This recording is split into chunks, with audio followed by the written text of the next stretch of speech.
Dave, you're obviously a patron for Show Racism and the Red Card. What kind of effect do these kinds of visits have on school children and their attitudes towards the problem of racism in football?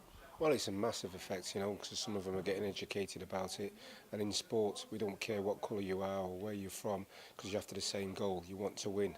And it's a great way of getting the message over, because when the school kids are at school, none of them are born racist. So they must learn it from somewhere.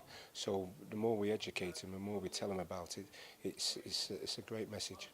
In terms of the actual visits, we ask you the same question every year. Do you think racism in football or tackling it is getting any better? In the last 12 months since we spoke to you, do you feel that there's kind of a change in attitude?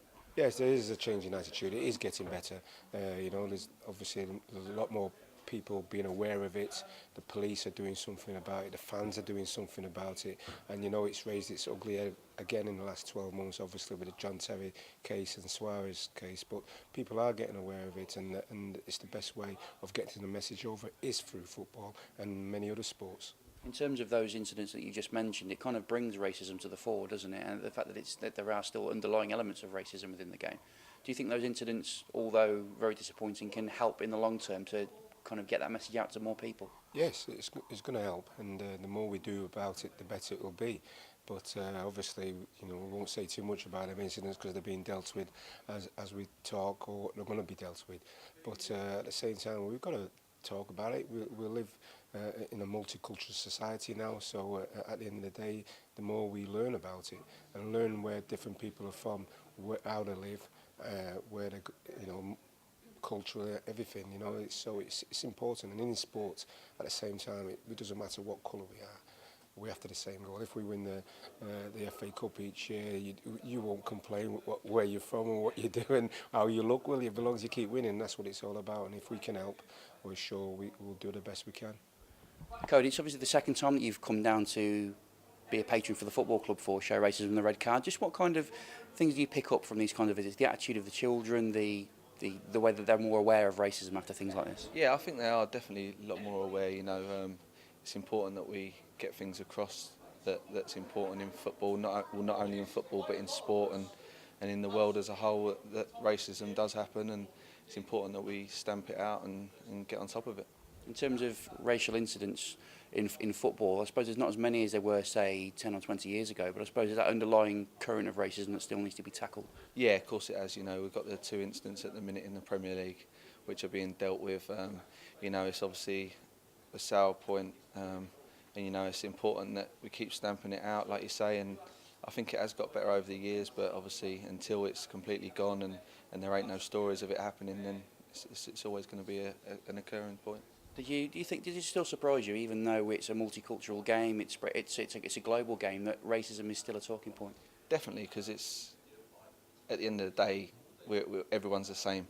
It doesn't matter what colour you are, everyone's the same, and like Dave said, everyone's in it for the same goals. Each week you go out and play with your mates and they're your good friends, so whether they're white, black or Asian, anything, it shouldn't matter what really, but yeah, at the end of the day, you're in it for the same goals. I suppose when you get players like Willie Medjengweli as well, who's come over to England and doesn't speak a massive amount of English, but the language of football just tends to transcend it, doesn't it? Yeah, it does. I mean, to start with, he could hardly speak any, but he's picked it up really well. And he's picked it up well, and he's settled in well. The boys have made him feel welcome, and he's a good player, and he's settled in well. And the way that he's obviously come in and tackled that language barrier, but also he seems to be able to get on just by knowing football, and just everybody seems to speak that same language. Yeah, of course. Yeah, everyone's on the same level when you're on the football pitch, and like you say, he's picked it up really quick, and yeah, fair play to him. Jordan, you're somewhat of a veteran at these events. You've attended the last 3 on the bounce now. How does the attitude ever seem to change, and does it ever seem to get a little bit better every year that you attend? Yeah, of course. Each time I'm learning more about how to deal with these situations, and obviously I'm experiencing different situations in football, and obviously with the recent case that's just come on, like it's racism out of football is more in the spotlight more than ever right now. So in terms of the visit itself, did you find it's as much of an educational experience for you as it is for the children you're talking to? Yeah, of course, because as I say, like I haven't experienced racism that much. It's only been one occasion, and other than that, I'm new to it myself, so I'm learning about different situations that's going on around the world and stuff, and especially within the UK. So all these events, they're informational for the young people and for me and for others. And do you like it as well when the children obviously come to these events and they're firing all kinds of questions at you as well, because they genuinely want to know what you think about it? Yeah, of course, and you get some funny questions as well. So you never know what you're going to get, and it's a new experience each time. Matt, no doubt an interesting visit. That first question that you got today about have you ever called someone else a racist name, that kind of came out of the blue a bit, didn't it? Yeah, I mean, I've been on these panels a fair few times now. I've been doing it for a few years, and I've never ever been asked that question before. It's a really, really good question, and that's the idea of the afternoon, to get the children thinking.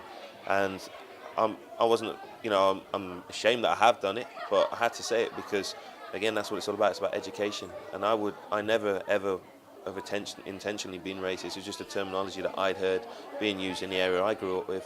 And then when somebody told me, do you know that word you're using now? I know you don't mean any offence by it, but if someone, of Asian descent or someone who's, Chinese was to hear that, they'd be very, very upset and disappointed, like you would be if someone commented on your colour. And I thought, it made me sort of check myself, if you like, think about it.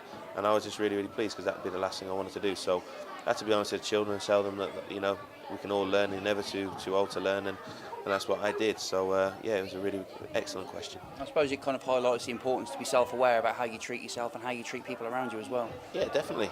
But I think football's such a great vehicle for doing that. That we can go there. I used to play in that. We've got people on the panel who play for Coventry City, so these children look up to them. And it's all about education. It's all about actually just take a little minute, think about what I'm saying, think about the impact of it, and that's what this is all about. And then how can you go and put that right? So how can you change yourself? How can you change other people's views? And there's a lot of children out there. I've been racially abused, and it's horrible. So I wish this stuff was around when I was younger, so I'd have known how to deal with it better. And I think it's been a really successful event. Coventry City should take a lot of credit for it, and I think lots and lots of clubs need to get involved because it's the youth of today. And using football, as I say, is the best way to get through to these children. And in terms of yourself as well, it's your first visit to the Rico Arena with show racism on the red card. How have you found it? Yeah, excellent. I think it's a really nice environment. It's good for the children to come and learn. Yeah, they get to look around the stadium as well, so it brings it all in. It's been an interesting day, good school trip for them. And I've been made to feel very, very welcome. As a player, I came here and I lost. It was a little hostile, in a nice way with the fans. But I think it's a brilliant club, and I think it's excellent that they get behind show racing the red card, and third year in a row now. So it's brilliant. Hopefully they'll continue to do it.